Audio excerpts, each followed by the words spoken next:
Viver Bem, com Beth Galindo. Oferecimento: Vitória Leilões, leilão virtual, gado e corte.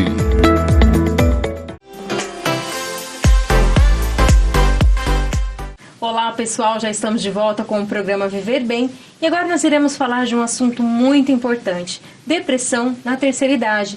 Nós estamos recebendo o especialista, o Dr. Carlos Scardovelli, ele que vai tirar todas as suas dúvidas a partir de agora. Olá doutor, tudo bem? Tudo bem.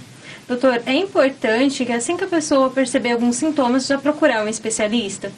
É interessante porque a depressão da terceira idade, os sintomas são diferentes, né? Muitas vezes a gente fica esperando o idoso reclamar de tristeza, porque o que é os sintomas principais da depressão? São sintomas de tristeza ou desesperança, são sintomas... Tristeza é uma coisa que acontece na vida da gente, né? Tristeza é uma coisa que faz com que nos adaptemos às novas realidades da vida, né? Então a gente ficar triste não é de todo tão ruim, né? Mas quando isso interfere de uma maneira global na minha vida, eu perco interesse pela minha família, eu perco interesse pelo meu trabalho, isso é um diagnóstico de depressão. Mas e a depressão do idoso? Será que ele vai perder o interesse? Mas geralmente as queixas são diferentes, né? O idoso, normalmente, ele tem uma queixa de dor, ele tem uma queixa de insônia, que não dorme bem, ele geralmente se queixa de falta de energia, ele começa a se isolar, né? Então ele perde o interesse naquelas coisas e as queixas são muito diferentes. Então a gente nunca pode esperar que um idoso se queixe de tristeza, né? Ele perde o apetite também, né? Exatamente, são alterações de apetite, alterações no sono. Então são queixas diferentes que a gente tem que estar muito atento. E em um outro aspecto, a gente pode separar a depressão no idoso em dois tipos de depressão, né? Que é aquela depressão que a pessoa já teve outros episódios de depressão, né? Então ele tem uma depressão crônica, tem uma tristeza crônica, já foi tratado outras vezes, mesmo que não foi tratado, já teve outras queixas depressivas durante a sua vida. E tem aquele caso que não teve isso e se queixa de depressão na terceira idade. Por que é muito importante a gente diferenciar esses dois grupos? Porque muitas queixas que surgem na terceira idade, elas podem ser sintomas de uma outra doença, né? Então, por exemplo, a gente tem doenças degenerativas do cérebro que se manifestam com queixas depressivas. Não só depressiva, mas a gente pode falar que são queixas comportamentais, né? Então, aquela pessoa que começou com isolamento social, se isolou da família, deixa de participar das coisas, vamos ficar atento. Aquele idoso mal comportado, né, que nunca fez isso, então é uma alteração de comportamento que acontece na idade que a gente tem que ficar atento, né? E por quê? Porque isso pode ser uma manifestação, eu até brinco às vezes falando sério, né? Será que é uma depressão psiquiátrica ou é uma depressão neurológica, né?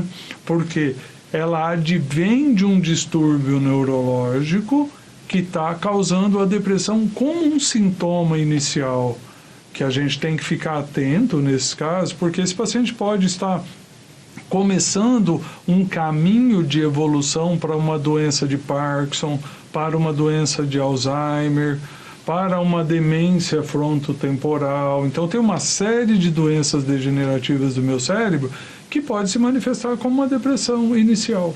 Doutor, a depressão na terceira idade, ela tem tratamento e ela tem cura? Então, a depressão em si, a gente nunca fala em cura exatamente para ela, né? Mas a gente fala que ela tem um controle, né?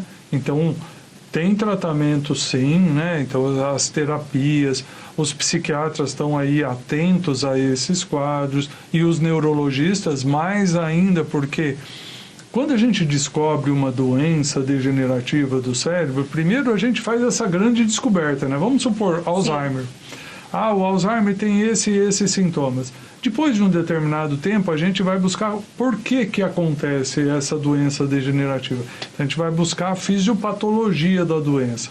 Depois de um outro tempo, a gente quer descobrir quais são os fatores de risco que levaram a essa doença. A gente, no caso do Alzheimer, a gente já sabe. Agora, o que a gente quer saber? A gente quer saber de sinais e sintomas iniciais que acontecem lá 5, 6 anos antes, para a gente diagnosticar e a gente tirar os fatores de risco para que essa pessoa, se ela for evoluir para uma doença degenerativa, ela demore muito mais tempo, né? Então, o que hoje a gente faz na neurologia é a tentativa de busca o mais precoce possível para saber como essa pessoa vai evoluir. Isso acontece, por exemplo, no Parkinson. A gente sabe que existem sinais não motores, né? O Parkinson é aquela doença que a pessoa treme, fica rígida. E a gente sabe que a pessoa começa, às vezes, se batendo durante o sono, às vezes agredindo a própria esposa, sem querer, né? Lógico, né? Por causa de movimentos que ela perde do sono REM, né? Que é aquele bloqueio de movimento. A gente sabe que a pessoa perde o cheiro das coisas, né? A gente sabe de uma série de alterações. O corpo sempre dá sinais, né, doutor? Exatamente, que ainda a gente não considera a doença clinicamente. Então a gente busca, no caso do Alzheimer, um quadro depressivo que nunca existiu antes, como um sinal que a pessoa pode estar evoluindo para uma doença muito mais grave, né? E que, se a gente tirar os fatores de risco, a gente pode ganhar um tempo de qualidade de vida para essa pessoa. Porque a gente sabe que perdeu a memória, você perde tudo, você perde a vida, né? É muito triste a gente ver os pacientes com Alzheimer, né? Porque afeta a família toda. Imagine todo mundo você, sofre, né, doutor? Todo mundo. Imagine você ver sua mãe com um distúrbio de não reconhecer o próprio filho, né? É uma tristeza para todos, né? E a gente faz parte disso no dia a dia. Então a gente tem que estar atento e tem que chamar a atenção de vocês. Pode estar repetitivo, mas isso é muito importante. É que muitas vezes, doutor, a família está tão próxima que eles acabam não percebendo, eles acham que é normal, que vai melhorar. Mas a tendência não é melhorar, né? Sem ajuda médica. Existe sempre, né, aqueles que estão ali atentos, aqueles que negam a doença, né? Então fala assim, não vocês estão inventando essa doença, minha mãe não tem nada disso. E aquele que vem geralmente de vez em quando para ver a mãe ou para ver um parente, né? Então existem aqueles da família que negam a doença, aqueles que estão mais atentos e que buscam tratar de todas as formas, porque são doenças que variam muito o comportamento. Eu costumo dizer, olha, quando vai vir pessoas visitar, parece que a pessoa está boa, né? Está ótima, tudo lindo. Porque é uma doença que oscila. Tem dia que está ótimo, tem dia que está muito ruim. E é assim mesmo, né? Essa é a evolução da doença. Doutor, eu não sei se é correto, mas eu falo que a depressão, sempre a pessoa tem recaída, né? Às vezes está bem, às vezes...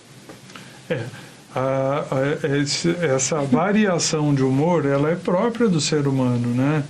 A gente costuma dizer que você pega uma pessoa... Então, a nossa variação é de tristeza e de alegria no dia a dia.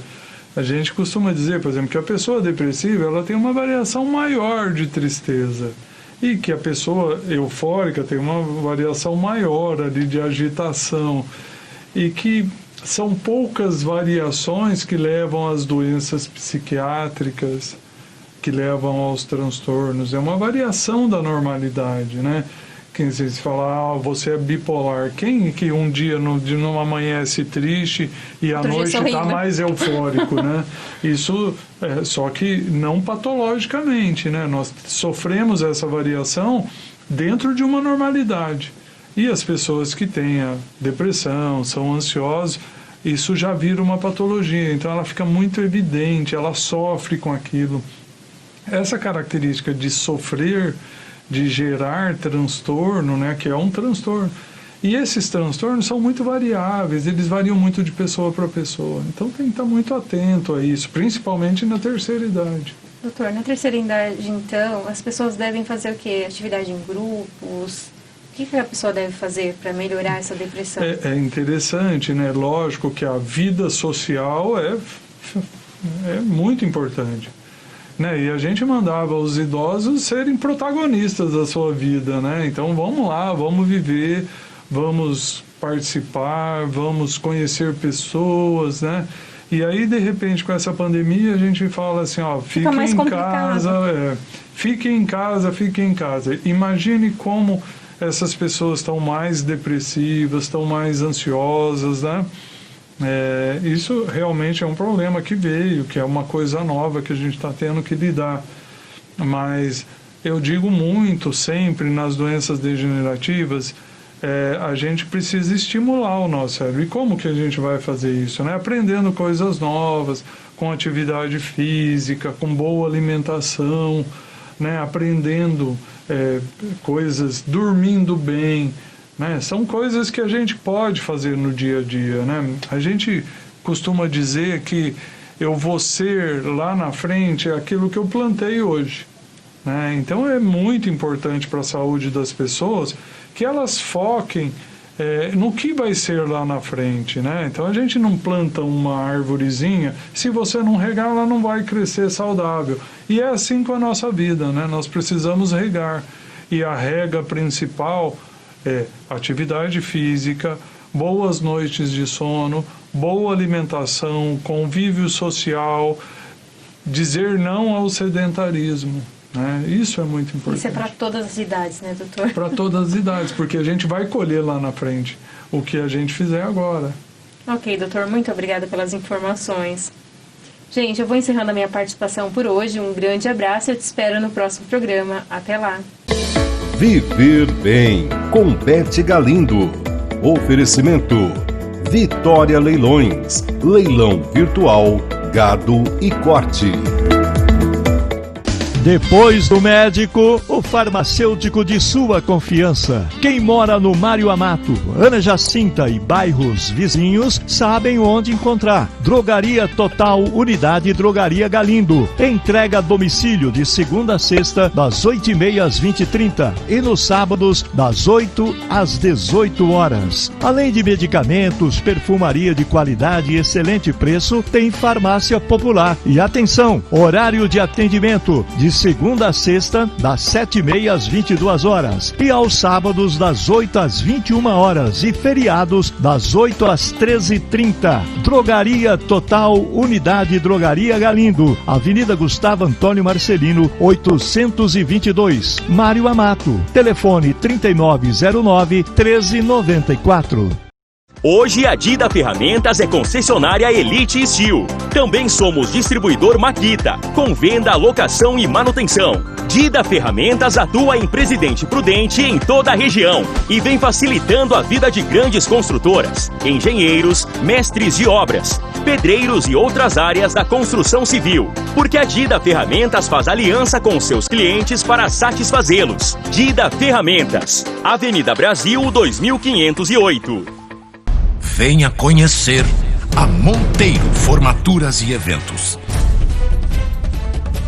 Atuando em todo o território nacional e no Paraguai. Som e iluminação, decoração, buffet, foto e filmagem, assessoria. Monteiro, um degrau acima da excelência.